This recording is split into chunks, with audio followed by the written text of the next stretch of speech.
ला इलाहा इल्लल्लाह, नहीं है कोई खुदा सिवा अल्लाह के। और कुरान में अल्लाह क्या बोल रहा, इय्याका नाबुदु इय्याका नस्तईन, तुम मेरी इबादत करो मुझे मानो। मुझे कहां से मिल रहा?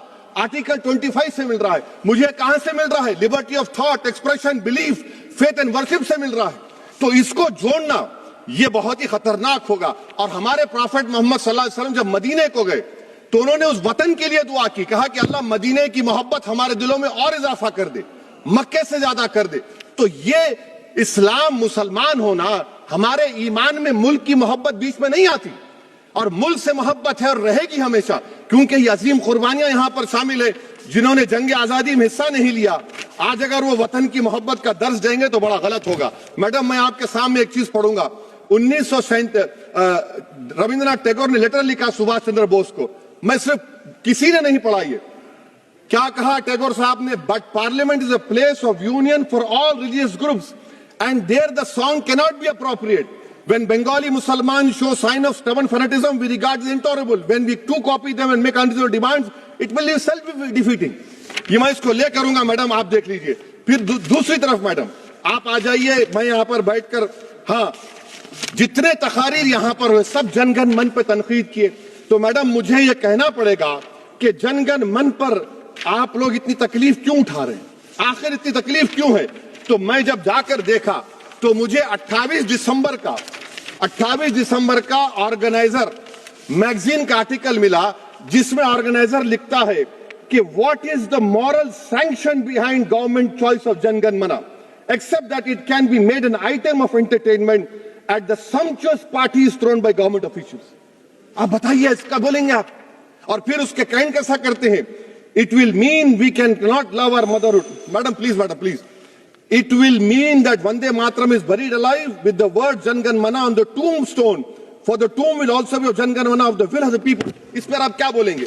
मैडम, मैं आपको ये बताना चाह रहा हूं कि वतन की मोहब्बत हमारे लिए बहुत अहम है, मगर ये बताइए हमको कि अभी मैडम यहां पर आनंद मठ के बारे में बहुत कुछ कहा गया। मैं सिर्फ 2 मिसालें आपको देता हूं। आनंद मठ के पेज नंबर 70 और 80 को पढ़ लीजिए। इसके बाद सनातन जहां मुसलमानों के घर पाते थे, इन्हें आग लगा देते थे। आप पेज नंबर 98 पढ़िए। हमें सिर्फ इन मुसलमानों को जड़ से खत्म करना है, क्योंकि खुदा के दुश्मन बन चुके हैं। फिर आप पेज नंबर 115-16 दीजिए। फिर मुख्तलिफ इलाकों में मुसलमानों को सदा देने के लिए भेजे जाते, जहां मुसलमान आबादी नजर आती जला दिया जाता। फिर आप देख लीजिए मैडम, सफे नंबर 120 पेज 120, बंकिम लिखते हैं कि सनातियों को मालूम नहीं था कि अंग्रेज हिंदुस्तान को निजात दिलाने वाले हैं। ये आप क्यों कर रहे हैं? अब आप मैडम, मैं आपको पेपर्स दे कर दूंगा। मैडम, भारत में हमारी आजादी इसलिए आई और बरकरार रही कि हमने मुल्क और मजहब को एक चीज नहीं बनाया। हमने ऐलान किया कि हमारी मुल्क मुख्तलिफ तबकात मज़ाहिब पर मुश्तमिल है। हमारे मुश्तरका तकदीर हमारी कौमियत का सरचश्मा है। यह खास जबान, सखावत या मजहब नहीं है। अगर वंदे मातरम का मतन कौम और मजहब को एक बना देता है, अगर हम इसे टेस्ट बनाते हैं वफादारी का, तो फिर मान लीजिए कि यह गांधी, अंबेडकर, टैगोर, बोस और लाखों आजादी के सिपाहियों की सोच को छोड़कर गोडसे की सोच की हिंदू कौमी परस्ताना, मैडम खत्म कर रहा हूं, हिंदू कौम परस्ताना को इख्तियार करेंगे। मुझे वतन से बेइंतहा मोहब्बत है मैडम, और इंशाल्लाह हमेशा रहेगी। मगर बावजूद इसके कि मेरी मस्जिद, मेरी इबादत गाह, मेरे कपड़े, मेरे कारोबार पर हमले होते, मगर मैं फिर भी कहता हूं कि वतन मेरा, हर वतन को हम छोड़कर नहीं जाएंगे। मगर हुब्बुल वतनी का क्या मुतालबा है? हुब्बुल वतनी ये कहता है कि वतन से मोहब्बत है तो जुल्म को खत्म करो, गरीबी को खत्म करो, बेरोजगारी को खत्म करो, जबर का खात्मा करो, अमन का गहवारा बनाओ, पाकिस्तान की दहशतगर्दी को खत्म करो, एक्सप्लॉयटेशन को रोको, शरारत को रोको, मुल्क के खिलाफ की जाने वाली साजिश खत्म करो।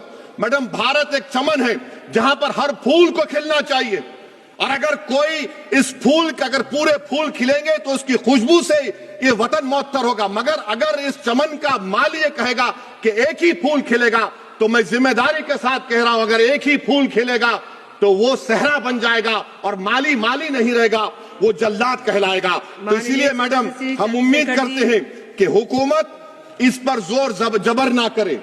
मेरा राइट है, यकीनन मैं जानता हूं कि आजादी के लड़ाई में वंदे मातरम का नारा था, मगर अगर आप इसको जबर करेंगे तो ये संविधान के खिलाफ है। वफादारी का सर्टिफिकेट हमसे मत लीजिए मैडम, खत्म कर रहा हूं। वफादारी का सर्टिफिकेट हमसे मत लीजिए।